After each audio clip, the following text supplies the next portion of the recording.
y sentándose vinieron a él sus discípulos, y abriendo su boca les enseñaba diciendo: bienaventurados los pobres en espíritu, porque de ellos es el reino de los cielos. Bienaventurados los que lloran, porque ellos recibirán consolación. Vamos a orar. Padre, en nombre de Jesús, te damos gracias por esta mañana. En tus manos nos ponemos, Padre, y habla a tu pueblo. Edifícanos, Señor, a través de tu palabra misma. Que tu Espíritu Santo se mueva en nuestros corazones y haga los cambios, Padre, que necesitamos hacer. Que nos des la gracia necesaria para vivir para ti. Y que nuestros corazones, Padre, se vuelquen por completo en una entrega total y en adoración hacia ti, que eres nuestro Rey y Salvador. En el nombre de Jesús. Amén. Anteriormente estuve predicando los primeros 3 versículos. Algunos lo pueden recordar, espero que sí.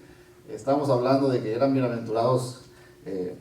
Vimos el capítulo del versículo, en el versículo 3, ¿verdad? Y estábamos diciendo, iniciamos, también dicho, con estas bienaventuranzas. Y el día de hoy solamente me quiero enfocar en el versículo 4. Y esto es: bienaventurados los que lloran, porque ellos recibirán consolación. Y el título de este sermón que le he dado es Consolando a los que lloran. Para comenzar, déjenme les cuento una historia que mientras estaba preparando mi sermón, me encontré con esta historia. Y se dice que en una ocasión, en el programa de 60 minutos, es un programa ya algo antiguo, se entrevistó a este personaje que se llamaba Yael Dinur. Él era un judío quien fue testigo de todos los horrores del Holocausto. Entonces lo estaban entrevistando, y el motivo por lo cual lo entrevistaban es porque habían capturado aquel hombre que fue uno de los líderes principales nazis, que se llamaba Adolf Eichmann. Él fue encontrado allá en Argentina y lo capturaron y lo trajeron a juicio. Entonces, durante el juicio, este hombre, Dinur, este hombre quien presenció los horrores del Holocausto, estuvo presente en este juicio. Y mientras este otro Eichmann estaba siendo juzgado, Dinur comenzó a llorar incontrolablemente. Él se soltó llorando como un niño. Nadie podía consolarlo. Era algo que estaba causando la atención de todo el juzgado ahí. Y fue algo totalmente sorprendente. El entrevistador le hizo la pregunta: bueno, ¿por qué te desataste llorando de tal manera en medio del juicio? Y uno pudiera pensar que tal vez lloraste porque, dice el entrevistador, lloraste por las memorias que unieron a tu mente de aquellos sucesos tan horribles. Lloraste por el miedo que sentiste al volverlo a ver, a este hombre que fue responsable de más de 11 millones de víctimas, las cuales 1 millón fueron niños. Tal vez por eso fue tu llanto incontrolable al verlo nuevamente y sentir esa impresión de ver que él fue el causante, o uno de los principales causantes de tal desgracia, tal genocidio. Le preguntaban: ¿cuál fue el motivo por el cual te desataste llorando? Pudiera ser obvio para nosotros, ¿verdad? Pero Dinur contestó de la siguiente manera. Dice: el motivo por el cual empecé a llorar es que lo vi a él sentado en esa silla, lo vi sin uniforme, lo vi sin respaldo militar, lo vi sentado como un hombre común y corriente. Y dice Dinur: al verlo así, tuve miedo de mí mismo. Tuve miedo de mí mismo porque me di cuenta en ese momento lo vil que yo era. Porque me di cuenta lo que era capaz de hacerle a ese hombre que terminó ejecutando a más de 11 millones de personas. Me vi a mí mismo y me di cuenta que yo era como él, pecador. Es precisamente, hermanos, el propósito de esta bienaventuranza. Tiene el objeto de que tengamos un encuentro verdadero con la persona que en realidad somos, con lo que la palabra describe de nosotros. El objeto de esta bienaventuranza es precisamente mostrarnos como pecadores, como lo que en el fondo somos. Cristo nos enseña esta bienaventuranza porque porque nos prepara, hermanos. Al ver, al momento que nosotros vemos nuestra persona, hasta el momento que nosotros vemos la Escritura y vemos el reflejo de una alma pecadora, esto nos prepara, hermanos, para recibir el Evangelio. Esto nos prepara para correr a los brazos de este Salvador amante que nos está llamando, diciendo, arrepiéntete. Pero para arrepentirse hay que ver el horror de nuestro pecado primeramente. Solo cuando vemos la miseria de nuestro pecado, solamente cuando nos vemos a nosotros mismos, es que comenzamos a dar los pasos necesarios y corremos a la salvación que Cristo ofrece. Y este es parte del mensaje que esta bienaventuranza nos está comunicando. Mas, sin embargo, necesitamos ver qué en realidad significa el ser bienaventurado para poder recibir este consuelo. Es decir, ¿qué es ser bienaventurado? ¿O quiénes son los bienaventurados? Los que lloran, para que ellos reciban tal consolación. Entonces, para entender la palabra bienaventurado en este versículo, veamos primeramente lo que no significa. Ahora, bienaventurados no significa, hermanos, aquellos que están tristes. Porque dice, bienaventurados los que lloran. Bueno, si ser bienaventurado es aquella persona que llora, no significa que es una persona que está triste, no significa que es una persona que está amargada, no es una persona que es deprimida, no significa una persona que vive con cara de limón o que vive con una cara larga. No está queriendo comunicarnos eso, ¿verdad? Cristo nos dice que son bienaventurados los que lloran. No nos dice Cristo que son bienaventurados los que lloran por los que tienen dificultades en la vida. No pensemos que llorar o estar afligido es algo por la cual vamos a recibir la bendición de Dios.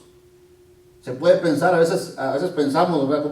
Como solía decirlo mis tías ya grandes de edad, decían, es que Dios me dio una cruz muy grande, muy pesada, ¿verdad? He sufrido demasiado en mi vida. Me ha dado un esposo que es tan terrible que me ha tocado vivir con esta amargura y con este llanto por tantos años.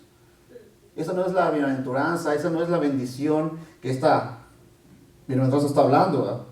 Lo que nos está diciendo es de que ese tipo de angustia no es lo que nos lleva a recibir el consuelo que promete esta bienaventuranza. ¿Por qué lo digo? Porque uno puede llegar a tener sufrimiento, uno puede llorar, uno puede estar angustiado, pero esa angustia, ese llanto puede ser por causa del pecado. Déjenme les pongo un ejemplo. En 2 de Samuel 13:2, vemos ahí que estaba Amnón. Amnón era el hijo de David. Y fíjense lo que dice en el versículo 2 del capítulo 13. Dice que estaba Amnón, hijo de David, angustiado hasta enfermarse por Tamar, su hermana. Pues por ser ella virgen, le parecía a Amnón que sería difícil hacerle cosa alguna. ¿Qué está pasando aquí? Este sinvergüenza, hijo de David, quería abusar de su hermana. La deseaba, quería darle rienda suelta a su lujuria. Y al no poder darle rienda a su lujuria, él se estaba doliendo al punto de enfermarse. Él lloraba, estaba angustiado, de tal manera que estaba a punto de enfermarse. ¿Por qué? Por ese llanto, por esa angustia. Pero no porque tenga ese llanto, ese tipo de angustia, significa que él va a ser bienaventurado. Eso no es lo que esta bienaventuranza está hablando. Otro ejemplo lo vemos también en el rey Acab. Dice en el 1 de Reyes 21:4. Dice que Acab lloró, hizo un berrinche infantil porque no pudo obtener lo que él quería.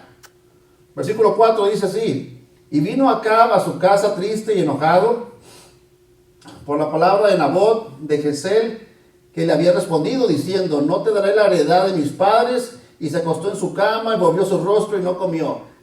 La imagen simplemente es de que este rey Acab quiere una parcela, quiere un viñedo, quiere comprarla para sus propósitos personales. Y el portador de esta parcela simplemente dice, no te la voy a vender porque es heredad de mis padres. Y este rey increíblemente hace un berrinche hasta el punto del llanto, al punto de las lágrimas. Se duele, hace berrinche y se va a su cama a acostarse. Este no es el tipo de llanto, este no es el tipo de angustia que la bienaventuranza nos está hablando. Por otro lado, hermanos, vivimos en un mundo en el cual diariamente estamos expuestos al dolor. Diariamente estamos expuestos a la angustia, a las penas, a las tristezas, a las tragedias. Pero no porque experimentemos este tipo de tragedias que son parte de la vida cotidiana, parte de la vida, significa que automáticamente vamos a ser bienaventurados, como lo dice esta escritura. Las personas que experimentan este llanto común no son las que el Señor Jesucristo nos está diciendo que son bienaventuradas. Entonces, ¿qué significa el ser bienaventurado? El ser bienaventurado, así como esta bienaventuranza lo dice, bienaventurados que lloran porque ellos reciben consolación, son aquellos que lloran por su pecado. El significado de llorar es lamentarse por algo, estar de luto, pasar por una tristeza amarga, dolerse en gran manera. Por lo tanto, si este es el significado de esta bienaventuranza, podemos decirlo de esta manera: bienaventurados, es decir, aprobados por Dios, los que se lamentan, los que lloran amargamente por sus pecados, porque ellos recibirán consolación. Ahora una pregunta, hermanos: ¿existe en realidad algún motivo para que nosotros debamos considerar o que nosotros debamos llorar por nuestro pecado? ¿Existen argumentos, existen bases para decir, bueno, en realidad debemos de dolernos por nuestros pecados? ¿Existe en realidad eso? Veamos la escritura, por ejemplo, en Romanos 3, 10 al 17. Fíjense el estado de la persona cuando está apartado de la gracia de Dios. Estos versículos describen precisamente eso. Un hombre que no tiene a Cristo, una mujer que no tiene a Cristo, experimenta precisamente esto. Dice así, Romanos 3, 10 al 12. Como está escrito, no hay justo ni aun uno. No hay quien entienda, no hay quien busque a Dios. Todos se desviaron, a unas se hicieron inútiles. No hay quien haga lo bueno, no hay ni siquiera uno. En pocas palabras, la persona que no tiene la gracia de Dios, la persona que está apartada de Dios, está en un estado en el cual su alma está perdida.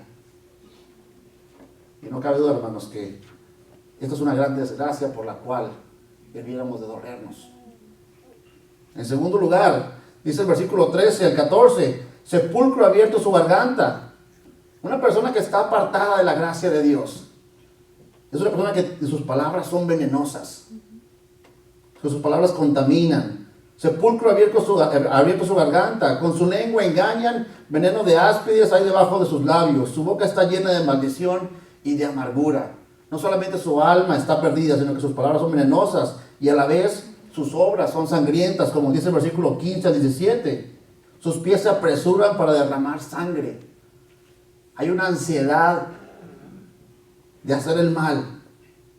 Quebranto y desventura hay en sus caminos y no conocieron camino de paz. Qué terrible estado es el que experimenta una persona que no ha sido rescatada por Dios. Jamás experimenta la paz que Cristo ofrece.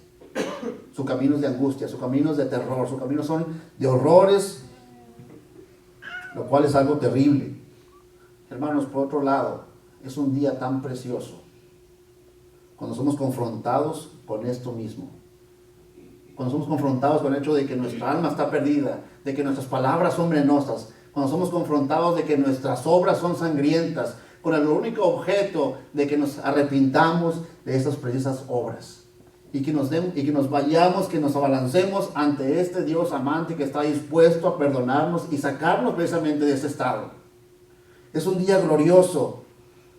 Somos bienaventurados, hermanos, cuando nos horrorizamos por nuestros pecados. Y no solamente nos horrorizamos por nuestros pecados, sino que lloramos amargamente por la miseria de vernos tal y como somos. Es un día precioso cuando nos damos cuenta del pecado que hay en nuestra vida y el llanto estalla porque nos vemos tal y como somos. En ese momento, hermanos, Dios nos empieza a sonreír. Dios nos empieza a sonreír. No solamente somos bienaventurados cuando nos damos cuenta de nuestro propio pecado, sino que también somos bienaventurados o son bienaventurados aquellos que lloran por los pecados del mundo. El que se duele y llora por sus pecados, el que se angustia por su pecado propio, también se dolerá por el poder y por la influencia del pecado en el mundo. Y esto lo podemos ver en la Escritura. Vemos el ejemplo de David, allá en el Salmo 119, versículo 136. Fíjese la actitud de este hombre.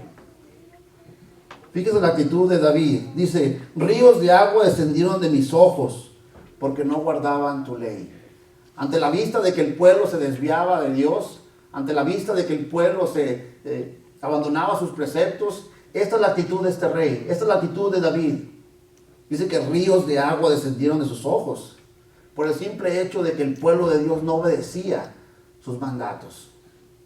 Este hombre se duele no solamente por sus pecados, sino que también se duele por los que cometen, por los pecados de las demás personas. Vemos también al profeta Jeremías, por mencionar solamente algunos, ¿verdad? Jeremías es muy conocido, que mucha gente le llama el profeta llorón, pero en este caso, en el Jeremías 13:17, fíjese por qué él está llorando. Jeremías 13:17 dice así: mas si no oyeres esto, él dirigiéndose al pueblo de Israel, mas si no oyeres esto, en secreto llorará mi alma a causa de vuestra soberbia, y llorando amargamente se desharán mis ojos en lágrimas, porque el rebaño de Jehová fue hecho cautivo. Obviamente se duele por las consecuencias que el pueblo de Israel está pagando. El pueblo de Israel es hecho esclavo, es hecho cautivo. Jeremías se duele por las consecuencias de ese pecado, pero también se duele por la desobediencia que nos lleva a eso. Es decir, Jeremías ve la desgracia del pueblo y no se goza con ellos, sino que se duele juntamente. Se duele por la condición que el pecado se duele por a dónde el pecado los está llevando. Hermanos, no sé si está fijado usted, pero la gente se ríe cuando no hay motivo de reírse. La gente se goza cuando no hay motivo de gozarse, ¿verdad? Yo recuerdo una vez que estaba con mi familia. Mi familia, mi esposa y yo solo somos mi esposa y yo, mi hermana y mi cuñado somos los cristianos de la familia, y nos invitaron a una fiesta y fuimos. Mi esposa tenía a nuestro niño de la mano agarrado, no lo soltaba de ahí, y de repente, de una u otra manera, él tomó una lata de cerveza que estaba ahí y le dio un trago, vámonos. Y en vez de que la gente, en vez de que los más allegados o que nuestros conocidos lo detuvieran o hicieran algo, comenzaron a reírse, ¿verdad? Tal vez por lo que yo fui, tal vez por el alcohólico que fui yo, y dijeron: ah, mira, igual que su papá, ¿verdad? No lo sé, pero la cuestión es de que en vez de que lo detuvieran, en vez de que se dolieran por ese acto, el cual estaba mal, se rieron, no hicieron nada al respecto, ¿eh? El punto es de que la gente sin Cristo usualmente no se lamentan de lo malo. Tal vez porque uno se puede acostumbrar a vivir en esa inmundicia. Tal vez porque uno se acostumbra a vivir pecando. Isaías 5:20 lo dice de esa manera, ¿verdad? Hay de los que a lo malo le dicen bueno y a lo bueno malo, que hacen de la luz las tinieblas y de las tinieblas luz, que ponen lo amargo por dulce y lo dulce por amargo. Ahora, creo que usted me da la razón, pero sin embargo, el dolerse, el llorar, el afligirse por el pecado, no es popular el día de hoy, ¿verdad? Hollywood se encarga de que usted se mantenga totalmente entretenido. Los medios de televisión, el internet, se encargan de que usted no sufra. Se encargan de que usted no llore. Le proveen absolutamente todo lo que está a su alcance para que usted jamás voltee a ver su corazón ni su alma que hay en usted. Es decir, le ofrece todo el entretenimiento posible para que usted no se arrepienta de sus malos caminos. Y esto puede venir en forma de muchas cosas, ya que el entretenimiento principal en los medios es el sexo, los chismes, los asesinatos, las violaciones, los robos. Todo eso es un muy buen entretenimiento, excelente entretenimiento.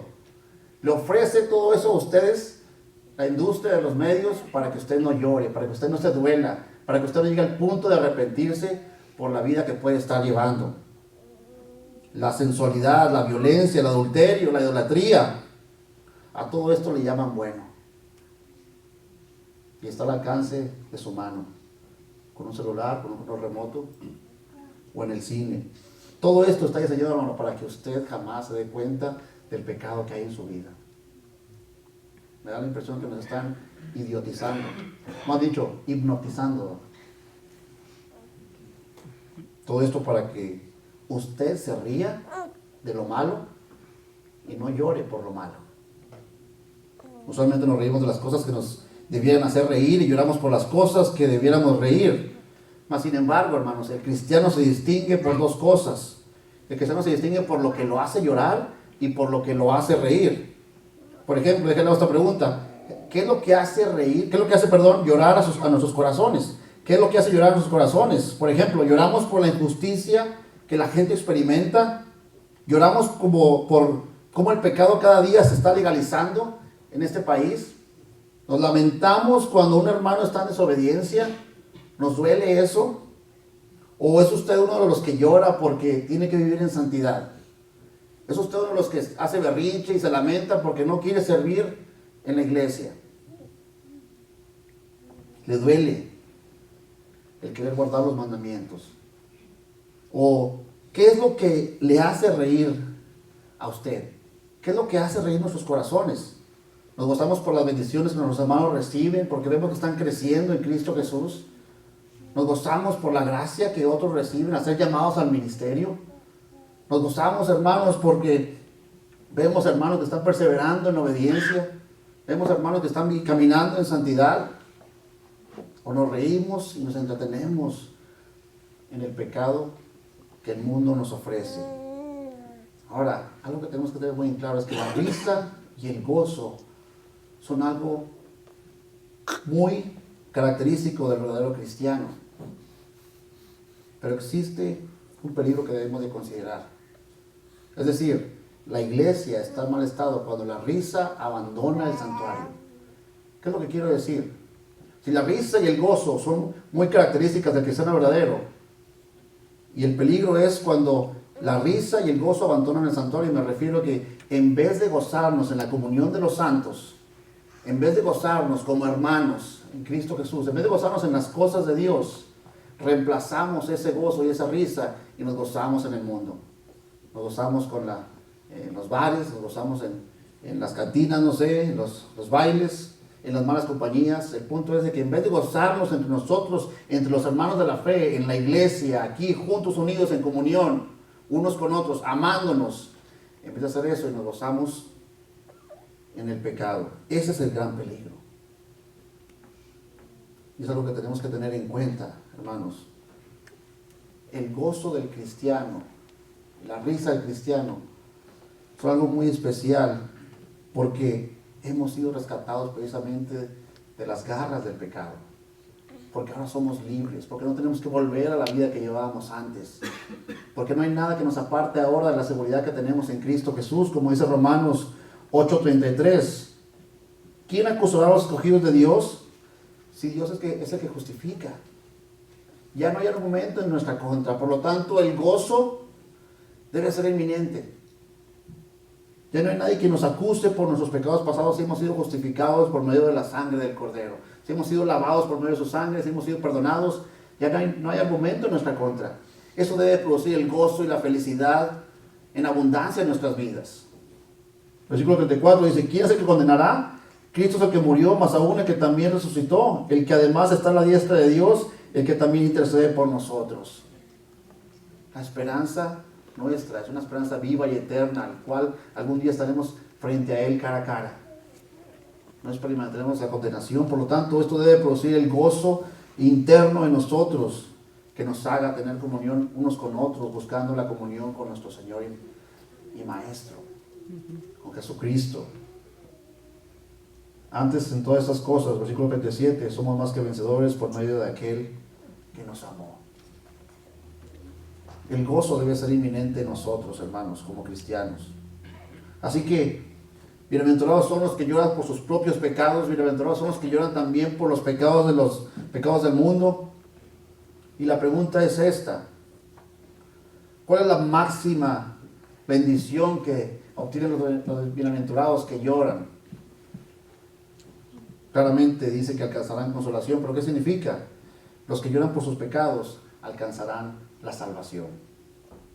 La persona que jamás se duele, hermano, fíjese bien, la persona que jamás se duele por su pecado no es verdaderamente cristiano. Una persona que no es capaz de sentir remordimiento por las acciones equivocadas que comete, una persona que no es capaz de dolerse ante la rebeldía que comete ante Dios, ante los pecados que pueda cometer. Si no hay ningún remordimiento, si no hay ningún dolor, en realidad esa persona no es cristiana. Usted no puede ser perdonado si no siente más mínimo remordimiento por los pecados que ha cometido. Usted no puede experimentar la reconciliación con Cristo si no está arrepentido de sus pecados. Hermanos, hay quien puede argumentar que ha vivido una vida de lágrimas, una vida de sufrimiento. Hay quien puede decir eso. Mi vida ha sido terrible, mi vida ha sido llena de dolor, llena de experiencias negativas, llena de tragedias.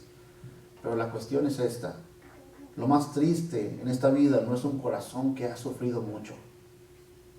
Lo más triste en esta vida no es un corazón que ha sufrido mucho, sino un corazón que no es capaz de dolerse por el pecado. Eso es algo triste.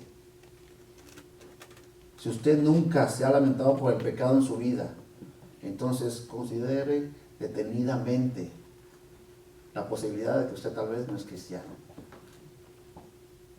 Una cosa es dolerse de las consecuencias del pecado, pero otra cosa también es dolerse porque sabe que ha pecado. Me encontré con una cita de Charles Spurgeon. Fíjese lo que dice este hermano británico. Dice, si puedes pecar sin lamentarlo, eres un heredero del infierno. Es algo terrible, hermanos. El estado de una persona que no es capaz de lamentarse es un estado de condenación.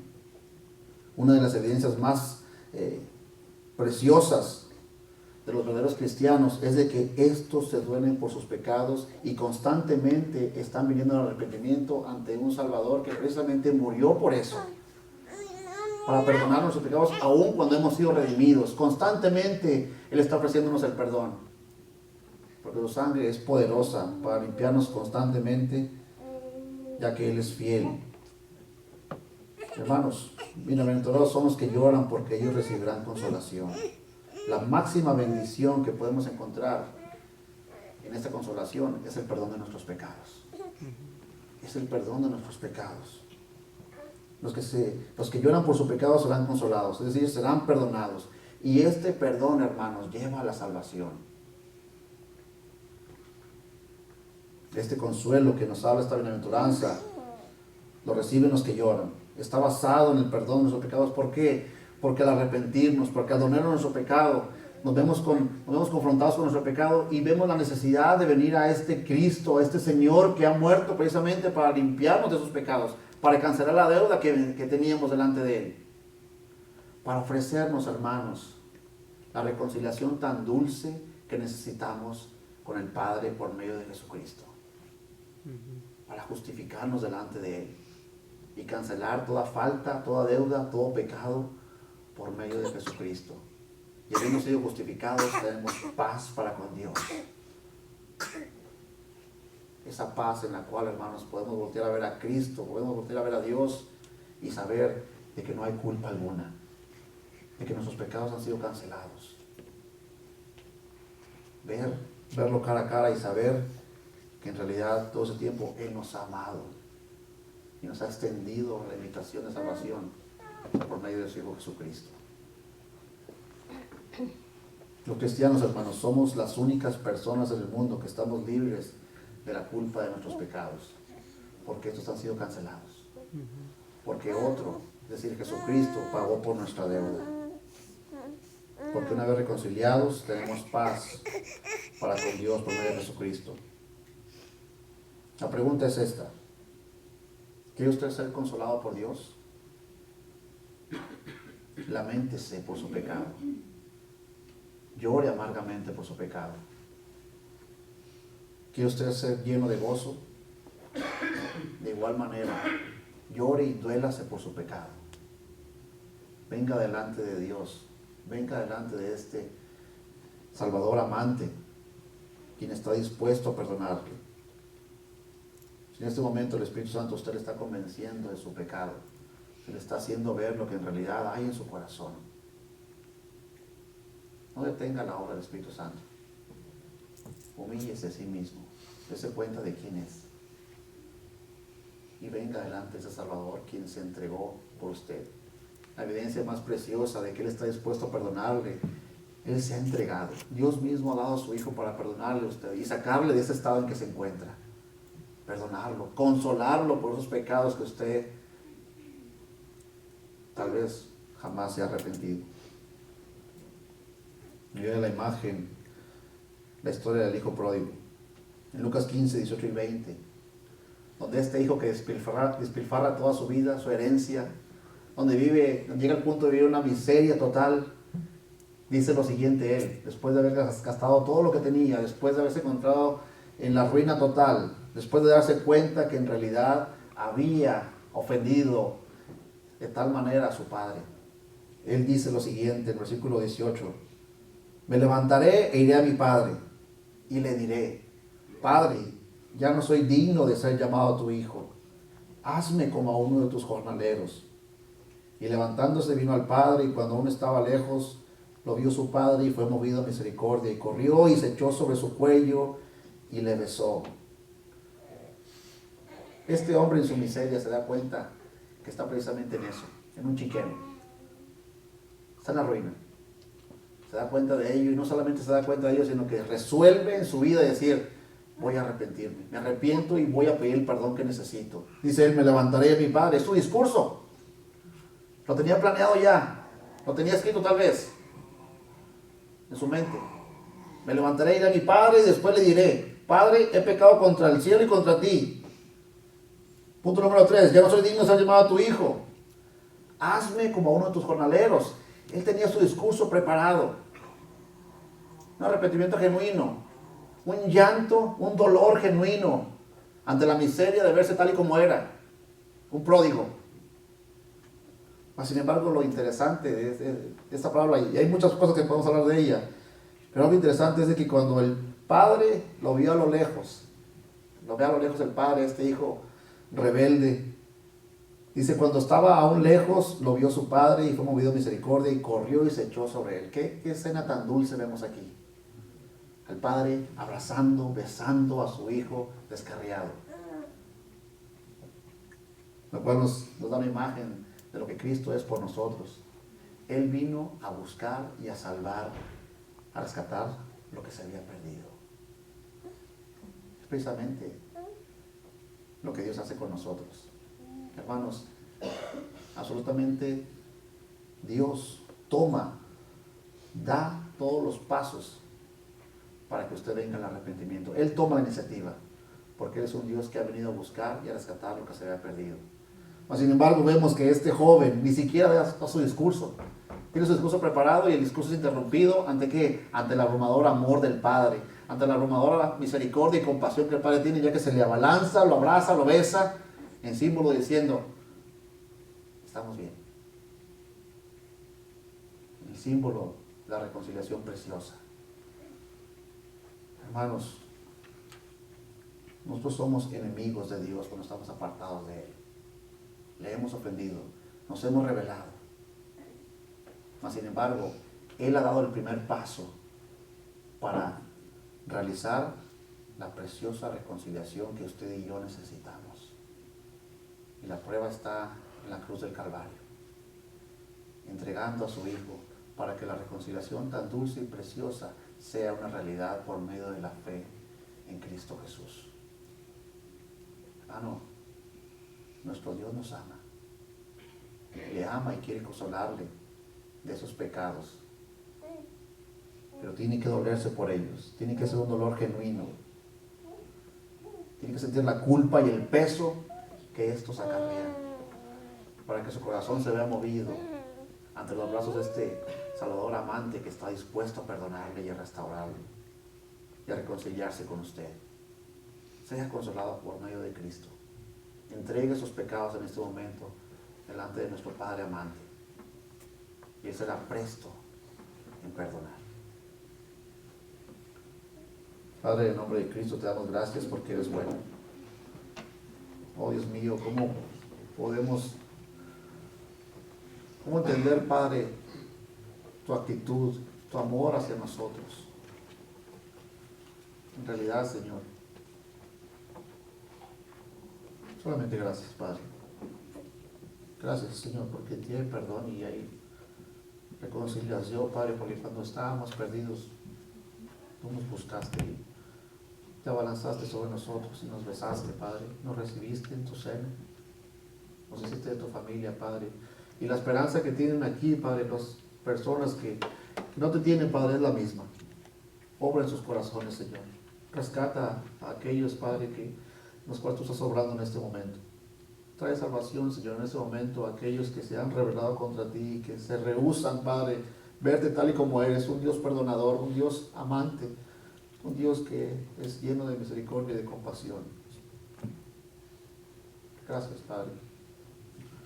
Despídenos con tu paz en el nombre de Cristo. Amén.